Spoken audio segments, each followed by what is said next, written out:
Na-order ng baboy damo. Sabi niya, di ba yung baboy damo tilos daw? Yung masabi kayo, bay kala, gawa daw ng unggoy. Sabi, okay na naman ng unggoy sa baboy damo. Bulan nga sila doon. Para yung kayo wala sa niyugan. Ang sakit niya sa ulo eh. Ang sakit na ng ulo ko, lalo pa ng dagdagan. Para yung kayo wala sa niyugan.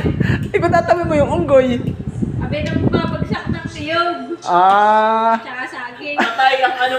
Patay ang baboy na mo, babagsak. Ay, tuturuan mo pa yung unggoy magbagsak ng niyog. Nang babagsak na, hindi. Namumuha daw. Ay pag-aaral ka ng baboy na mo. Ay pag nabagsakan na, hindi patay ang baboy na mo. Napakagaling mo, hindi dadami. Ay, siya nga. Ay, ano babag sa baboy damo? Ha? Ang babagsakan. Ay, alam nga man ba ito yung baboy na mo yung kuy. Ang sakit ng ulo ko.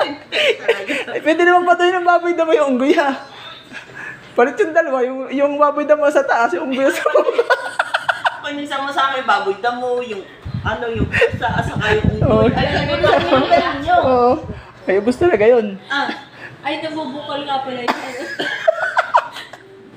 Nagbubukol nga pala yun.